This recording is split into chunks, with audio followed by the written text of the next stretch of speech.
Hello and welcome back to my FPL channel. I'm FPL D-Unit and today you're here for your Club World Cup Fantasy highlight video from the group stage. I'm going over my bracket predictions. I'm going over my knockout things. I'm going over my round of 16 team. And look, honestly, I'm yet to watch a game of football. I've watched them on Gamecast. I haven't actually watched any football. And it's really hard to get into with some of the fact that these European teams, and we're going to talk about some of my notes from the opening match days and looking ahead to the groups, the knockout stages, what I thought of the World Cup, Club World Cup in general, as well as my team. And my team's not going well. I'm ranked 35,000 and I'm doing way worse than I do in FPL. And that's probably because of the fact I'm not watching the games.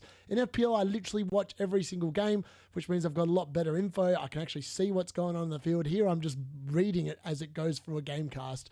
And that's pretty much it. Without further ado, smash a like on the video. Subscribe if you haven't already subscribed. Join the WhatsApp group as well. There's a link in the video description as well for that. Without further ado, let's go.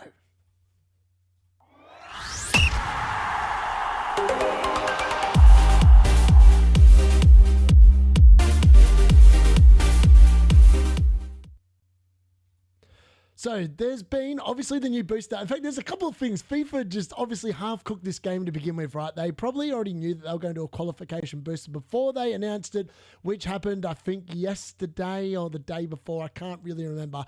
Essentially, all you need to know, the best time to play this chip is the round of 16. Why? Because of the fact that I think there are some very easy one-sided ties, and for every one of your players in your starting 11, I assume it's starting 11, if it's total 15 players, FIFA have cooked the rules again in terms of the way it's written. But my understanding is as long as the player that's on your field at the end of the game week or the end of the match day, whatever you want to call it, the end of round of 16, as long as they've qualified for the next round and they're on your starting field, they get an extra 2 points. That's the way I read it. That's the way I interpret it. We don't know probably until the end of someone playing the chip, which will be me or anyone else that's playing it in this round. But essentially, it makes sense to play in the round of 16. So for me, that is my updated booster strategy. Obviously, Matchday 3 wildcard was sucky. It did not go anywhere near as well. Boca Juniors, we'll talk about them in just a second. They should hang their heads in disgrace. Yeah, I've heard about some weird things happening when planes get back to countries and whatever, but I'd be concerned if I was a Boca Juniors player after pretty much not being able to beat and relying on an own goal from the bunch of people that tend sheep and part-time jobs. I literally scored the goal against Boca Juniors. I'm a teacher. This dude is a teacher as well. And part-time, he just emphatically put a header against Boca Juniors. I mean, that is the story to tell his kids. But if I was a Boca's junior player, I wouldn't want to sit there and be telling my kids the way that they weren't able to beat a team that really were cannon fodder. So my thoughts post-match day 3, we say goodbye to some of the worst teams ever seen in a FIFA tournament. Now, I know Auckland City provided the shock of the tournament and they got that memorable draw. And look, it was memorable for them. But when a team is ranked under 4,000 across the world, I hate to say it, that is not a description of what I would call a Club World Cup. You want the best, I would think. FIFA was selling it as the best teams from around the world. It doesn't matter who tells me how they got there, whatever. Even if it was because the other team won in the A-League or whatever, the A-League's rubbish. No one watches it in Australia, and I live in Australia. Like, that is not one of the best teams in the world. I don't care which way you spin it or whatever. It's just no good.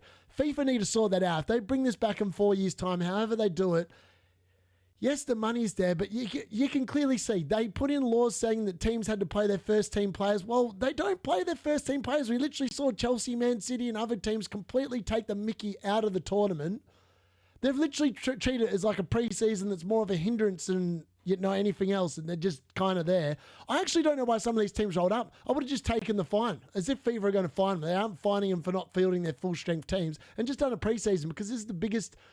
I think the South American teams in general, other than Boca Juniors, have been taking the tournament relatively seriously, but the European teams, on the other hand, have done the complete opposite. The fact that the majority of them still made it through, I think that's all you need to know about this competition. That's my honest opinion. I don't want to talk about it. We're really meant to be talking about the fantasy, but I just think the more I think about it, the more it looks like a complete joke. Popular assets just rested. Like completely rested. Bayern Munich Hello, 45 minutes for Elise, for Kane, other players that were in my team. Thank you very much for that. Haaland back on the bench again. Foden back on the bench again. I know they came on and scored, but honestly, if you played your wildcard in Matchday 3 compared to Matchday 2, you're way worse off. So I've literally played my chips in the wrong order. Should have played my 12th man in probably this Matchday or the last match day, or probably in one of the knockout stages, to be honest. The more I think about it, probably would have been better to play it in the round of 16, the 12th man. So if you've still got that one, that's probably where I'd look to do that. In terms of maximum captain, it was a good week for that because it was really hard to pick a captain. Again, captaincy roulette was definitely on offer. And yeah, that's all I really need to say about it. I think the European teams are going to end up dominating the knockout stages. I can't see them not dominating.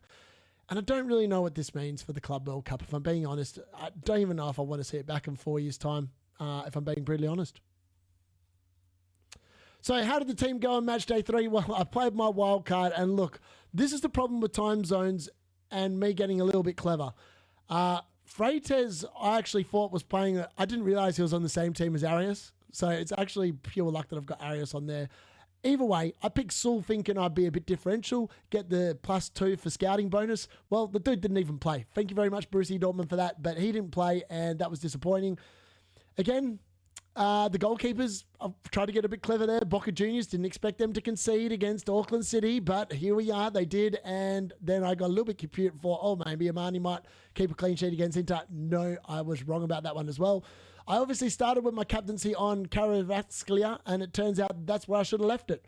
Instead, I thought, it's the first match day, first game of the match day or whatever it was, so I thought, I might get a bit cute here and swap it onto Blanco, thinking Blanco might do something. Well, he did nothing, like Boca Juniors did against Auckland City. And then I completely missed Freites, so I ended up on Delap. And in the end, I should probably be pretty happy in the end that Delap got me 7 points doubled. Got his first goal for Chelsea. He actually looked really good. I think Jackson's got a battle on his hands in terms of when we look at FPL, in terms of winning that spot back. But Delap was really good. And thankfully, I did have him. Obviously, as I said, Kane, Elise, disappointing. Elise was going to be subbed off for Freites. I just wanted to see if Saul played first, but then I didn't realize that he was also on at the same time. It's just a complete disaster. 53 points, sent me down to 35,000. Not ideal. Now, a shout out to the Yog, who has taken over the league lead. He is on 280 points after the first 3 match days. Insanely good average there. His overall rank of 329. Our match day winner for match day 3 was actually Kilnyovoy, 116 points. He played his maximum captain, and he had the bloke that scored a hat-trick up front. Well done. Double 17 for 34 points. That's definitely going to help boost your ranking. I can only hope my 12th man goes, my maximum captain goes as well as that, due to the fact that I keep on stuffing up the captaincy roulette. So the captaincy roulette this week, this is what it looked like in match day 3. As I said, Caravaggio, 9 points. Should have left it on him. I had it right to begin with. Then I went to Blanco, who just disappointed. And then I ended up on Delap. So in reality, I lost out on 2 points there. Again, trying to be a bit clever playing the system. But again, it does go to show that sometimes playing around with your captaincy, maybe you're just better off taking some sort of a return with your captaincy rather than worrying too much about it. Again, it is something to keep in mind. I'm just trying to be clever, and the cleverness is not working for me. It worked in FPL. It's not working in the Club World Cup. Let's put it that way and move on to the next thing.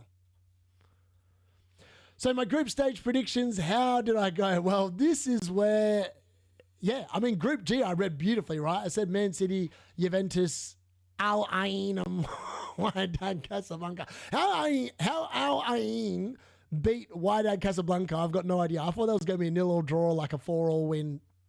But it was actually quite a comfortable game for the Al Ains. If we look at Group A, I was massively off. FC Porto were disappointing. Al Ahly were disappointing. Inter Miami surprised me. I didn't think they were going to do anything. They've actually finished second in that group, and Palmeiras finished on top. PSG, I called correctly. Atletico Madrid, probably gutting that they got beaten by 4-0 against PSG, because that's pretty much what lost them the group. That was the only group where there was 3 teams with 2 wins. They are very unlucky. Botafogo didn't lose by as much, and that surprise result against PSG is actually what's actually enabled them to do that. Obviously, Group C, Bayern Munich lost to Benfica on the final day, which actually meant that Boca Juniors did not qualify, and Auckland City, as expected, finished last. Not a surprise there. But Benfica actually finished on top, which has made Bayern Munich's draw significantly harder. And we'll look at my bracket predictions in a second from my original to my the second one. Group D, I had right. Just Chelsea finished second and Flamengo finished first, so well done to them. Group E, Inter right. River Plate I got wrong because of the fact that they also did a bit of stuffing up, and Monterrey actually capitalised on that and finished second. Well done to them. Borussia Dortmund, that was correct. Fluminense, and it's just the other three teams had no idea in this group, so Fluminense actually finished second, so well done to them. Group G, nailed. Group H, Real Madrid, yes. Al Hilal actually took advantage of the fact that, again, sometimes it's difficult with these ones, but Al Hilal somehow qualified from that group because of the fact that they drew with Real Madrid. Who would have thought that at the beginning of the tournament? That's just what the Club World Cup has thrown up at us so far. So my knockout stage prediction. So on the left was my pre-tournament knockout things. And as you can see there, obviously I had Atletico Madrid versus Bayern Munich. And I had Bayern Munich getting all the way to the semi-finals, losing to Man City, and then Man City losing in the final Real Madrid. Now, ironically, now that I've done it the second time around, I now expect from what I've seen of PSG and Real Madrid that PSG will just take care of Real Madrid. So I now think it'll be a PSG Man City final. Man City have looked really damn good. Let's be honest about that. They've looked really good, and I expect them probably to win it based on what we've seen and just the squad depth that they've got is insane. It's concerning for FPL looking further ahead post the Club World Cup because of the fact that we just don't know. Like, everyone's been rotated in that lineup, like the first three games. Haaland's started on the bench twice, so he's no longer immune from Pep Roulette. And yes, people will say it's a Club World Cup, are they taking it seriously? I still think Man City are going to take it pretty seriously. I expect them still, they got the easiest tie. As usual, they just lucked out. They get Al Hilal in their round of 16 game. You come on, they might as well send out the reserves or whatever Man City call their reserves, and they'll be fine with that one. Probably the hardest tie in this one's probably Real Madrid against Juventus. I think the others are all pretty clear cut. I expect Borussia Dortmund to win that tie pretty easily. Bayern Munich to beat Flamengo fairly easily. PSG definitely to wipe the floor of Inter Miami. See you later, Messi. Fluminense, I think will beat Inter. Inter have looked a bit shaky, I think. Chelsea should beat Benfica, you would think. And Palmeiras, I think, will beat Botafogo, which I think is a South American local derby. I'm not 100% sure on that one, but it is going to be interesting nonetheless. So the fixtures as they appear, as I said, Palmeiras versus Botafogo, Benfica versus Chelsea. I expect Chelsea to win, PSG to beat Inter, Bayern Munich to beat Flamengo, Inter to lose to Fluminense, Man City to just wipe the floor of Al Hilal, Real Madrid versus Juventus. I think Real Madrid will get the job done there, and Borussia Dortmund will easily account for Monterrey, I would think, at this point in time, but it just depends on whether these European teams start taking it seriously or they don't. So, thoughts ahead of the round of 16. You need to try and pick players in this round that you think will progress to the quarterfinal. The only reason why is you can obviously roll a transfer, and I think that could be critical in terms of when we go from the quarterfinals to the semi-finals and the semi-finals to the finals. That's just my line of thinking behind it. But again, I think it's just better to pick players that are going to be on the winning team, really, because that probably means they're going to be more points. So probably base your picks on your bracket predictions and use that extra value. Obviously, you get an extra 5 million in squad value to account for the fact that players are more expensive moving into the knockout stages. We should see, in theory, full-strength teams for the knockout stages. If we don't, then this competition really is a joke and FIFA just need to bin it.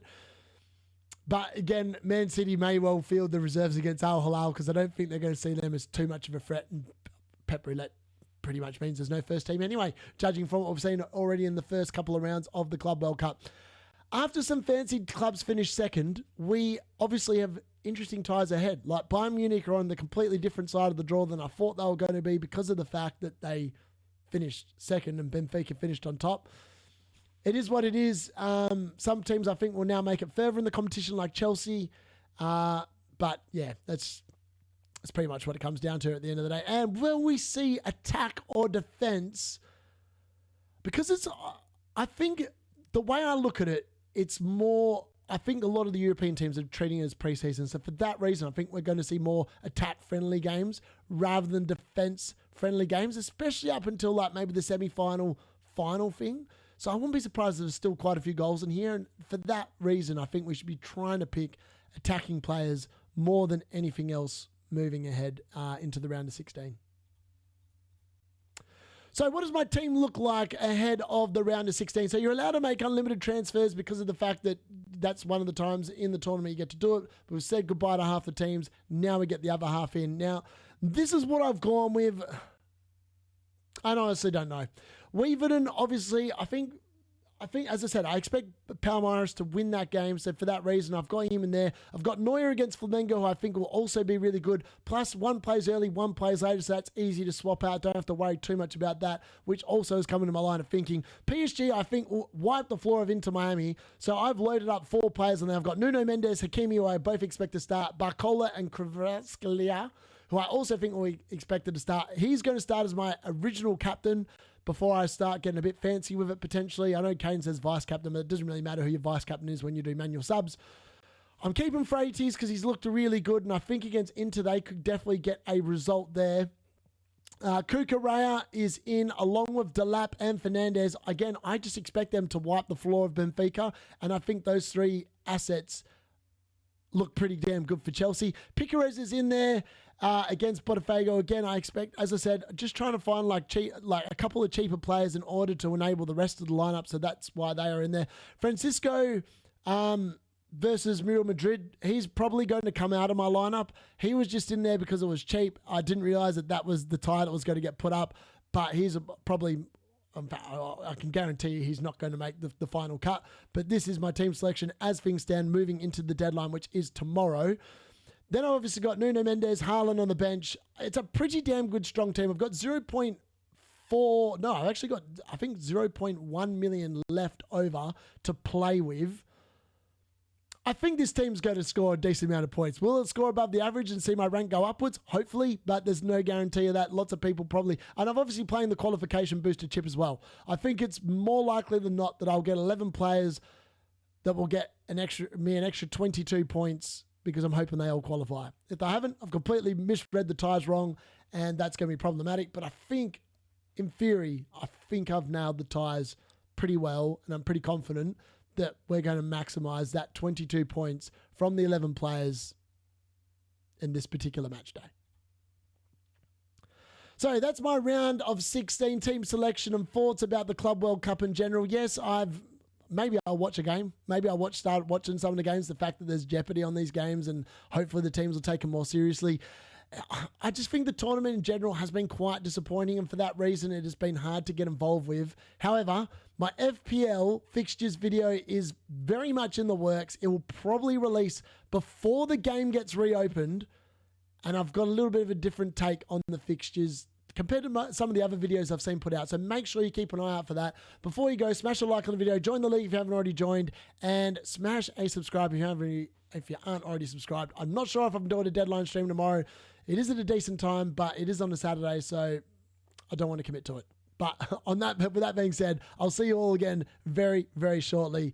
That's been your Club World Cup fantasy for match day 4, which is the round of 16, and I've been FPL D-Unit.